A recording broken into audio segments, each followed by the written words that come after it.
Thank you very much for visiting my channel. If not difficult, like and subscribe to my channel to always be aware of events.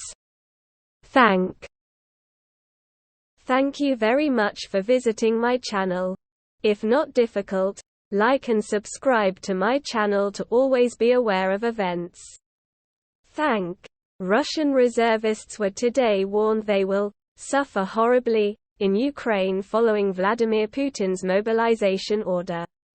After being forced onto the back foot by recent Ukrainian advances, the Russian president has called up thousands of extra troops to join his faltering invasion effort.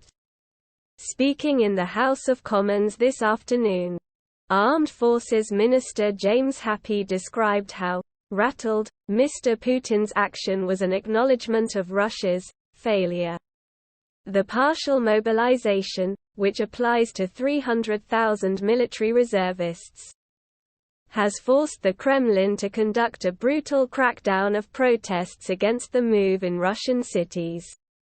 Mr. Happy, who noted how 25,000 Russians have already died during the Ukraine conflict, told MPs that Moscow was now condemning hundreds of thousands more troops to a miserable winter.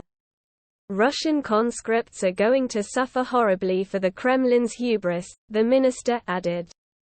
Ex-Prime Minister Boris Johnson, speaking in the same Commons debate, branded weak Mr. Putin as a problem gambler, taking greater risks because he is terrified of losing. The former premier highlighted how the price of one-way plane tickets from Moscow to South Africa rocketed yesterday because potential Russian conscripts have no desire to be sacrificed on the altar of his, Mr. Putin's, ego. At one point, Mr. Johnson misspoke and thanked the inspirational leadership of Vladimir Putin before quickly correcting himself and saying Volodymyr Zelensky. The Russian president's announcement of partial mobilization was accompanied by fresh threats of nuclear war towards Ukraine and its Western allies.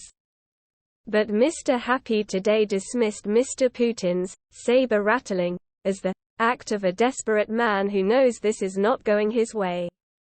We believe that it is saber-rattling, and we believe it is designed to try and put a wedge amongst the cohesion of the Western alliance and to deter us from supporting Ukraine at the exact moment. Ukrainian troops seem to have the upper hand, he told MPs. The Armed Forces Minister informed the Commons that Russia had suffered 25,000 dead, with tens of thousands injured and tens of thousands more troops having deserted. He added that Mr. Putin had also seen his war machine suffer the destruction of 3,000.